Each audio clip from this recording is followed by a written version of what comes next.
सो दोस्तों वैसे तो सीएमआर ग्रीन टेक का आईपीओ ऑलरेडी आज से ओपन हो चुका है, बट 5 से 9 जून के बीच में हेक्सागोन न्यूट्रिशंस का आईपीओ जो है वो दोस्तों ओपन होने वाला है।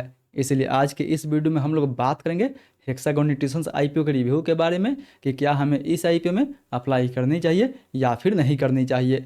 जी हाँ दोस्तों, क्या इस आईपीओ का डिमांड जो है वो सीएमआर ग्रीन जैसा हो सकता है या फिर नहीं हो सकता है। हर एक डिटेल को हम लोग एकदम से डिटेल में डिस्कशन करने की कोशिश करेंगे।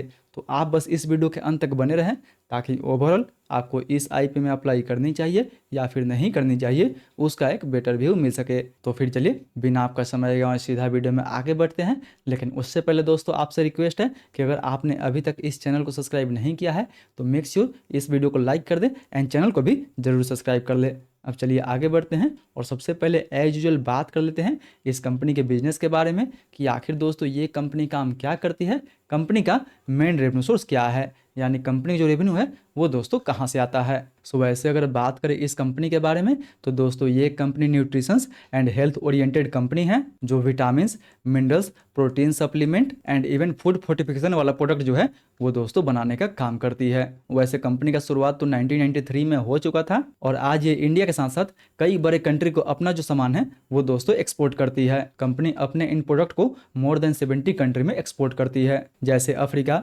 Middle east, south east Asia and even Europe and Latin America जैसे कंट्री को ये कंपनी अपना जो प्रोडक्ट है वो दोस्तों एक्सपोर्ट करती है। एंड बात करें एक्सपोर्ट से रेवेन्यू के बारे में तो जितना भी ये कंपनी एक्सपोर्ट करती है मोर देन 61% के आसपास जो कंपनी का रेवेन्यू है वो दोस्तों आपको एक्सपोर्ट से देखने को मिलता है। मतलब दोस्तों अगर सिंपल में समझे तो ये कंपनी न्यूट्रिशन से जुड़े प्रोडक्ट को बनाती है एंड उसे ग्लोबल मार्केट में सप्लाई करती है। कंपनी का कुछ प्रोडक्ट आपको बिजनेस टू बिजनेस मॉडल पे देखने को मिलेगा एंड इवन कुछ प्रोडक्ट दोस्तों business to direct customer model पे भी देखने को मिल जाएगा।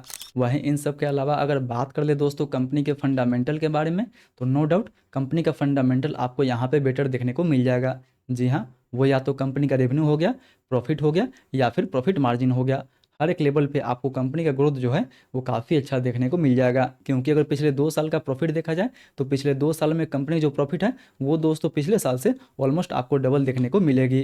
FY23 में कंपनी का प्रॉफिट लगभग 6 करोड़ के आसपास था, जबकि FY24 में कंपनी का प्रॉफिट लगभग 12 करोड़ के आसपास हुआ। जबकि वहीं अगर FY25 का देखा जाए तो कंपनी का FY25 का प्रॉफिट जो है वो दोस्तों लगभग 24 करोड़ के आसपास देखने को मिल जाएगा।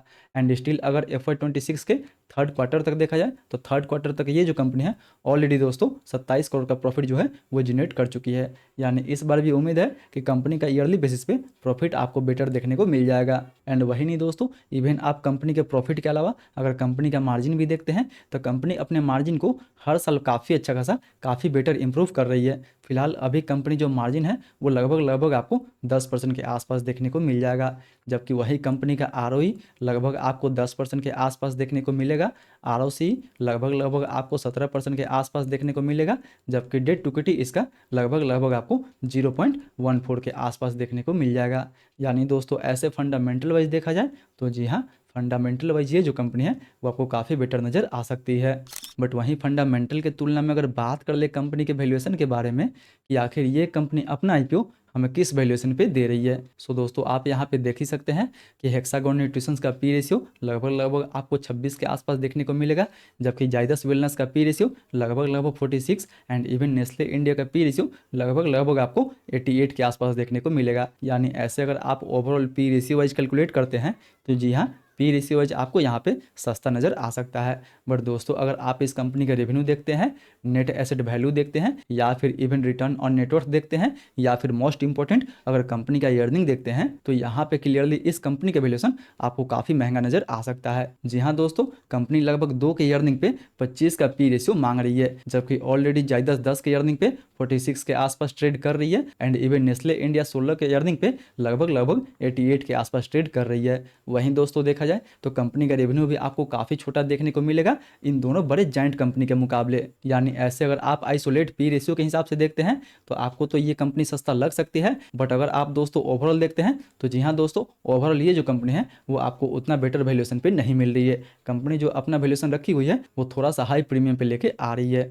वहीं अगर इस आईपीओ की डिटेल के बारे में बात कर ले तो ये आईपीओ 5 से 9 जून के बीच में ओपन रहेगा, जिसका प्राइसमेंट दोस्तों 42 से 45 रुपये के आसपास रखा गया है। जी हाँ, अगर आप कंपनी का प्राइसमेंट देखते हैं तो वो दोस्तों काफ़ी अट्रैक्टिव रखा गया है, जो रिटेल को बिल्कुल अट्रैक्टिव लग सकता है। बात करें कंपनी के टोटल इशू साइज के बारे में तो इस आईपीओ का टोटल इशू साइज लगभग 138 करोड़ के आसपास होने वाला है। एंड याद रखने वाला दोस्तों बात ये है कि पूरा का पूरा जो ऑफर होगा वो ऑफर फॉर सेल के तहत आने वाला है। जी हाँ, पूरा का पूरा जो पैसा है वो कंपनी के प्रमोटर के पास जाने वाला है। इस आईपीओ से इस कंपनी को कोई भी बेनिफिट नहीं होने वाला है। वहीं 1 रुपये के फेस वैल्यू पे मिनिमम हम इसमें 1 लॉट अप्लाई कर सकते हैं। एक लॉट में हमें लगभग 333 शेयर मिलेगा, जिसके लिए हमें 14,985 रुपये तक इन्वेस्ट करना होगा। वहीं बात कर ले इस आईपीओ के कोटा के बारे में तो जी हाँ दोस्तों, इस आईपीओ में QIB के लिए 50% के आसपास कोटा दिया गया है, HNI के लिए 15% के आसपास कोटा रखा गया है। जबकि अगर बात करें मोस्ट इंपॉर्टेंट रिटेल के बारे में तो जी हाँ, रिटेल के लिए इस आईपीओ में लगभग 35% के आसपास कोटा दिया गया है।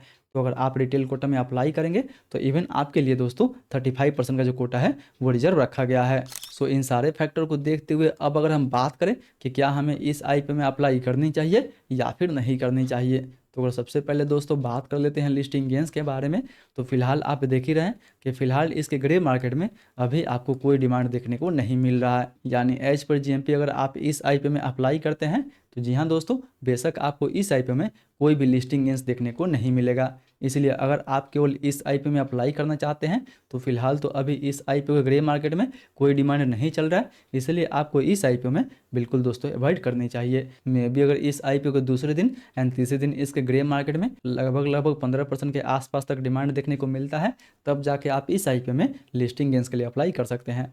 बट दोस्तों अभी इसके ग्रे मार्केट में कोई डिमांड नहीं चल रहा है एंड ना ही उम्मीद है कि आगे इसके ग्रे मार्केट में कोई डिमांड हमें देखने को मिलेगा। इसलिए मैं तो फिलहाल इस आईपीओ को दोस्तों लिस्टिंग गेंस के लिए बिल्कुल अवॉइड करने वाला हूं, क्योंकि इससे बेटर CMR ग्रीन टेक का आईपीओ होने वाला है। इसलिए मेरा फोकस अभी के लिए केवल और केवल CMR टेक का आईपीओ होने वाला है। मैं CMR टेक में इवन लिस्टिंग गेंस के लिए and even short to medium term के लिए अप्लाई करने वाला हूं।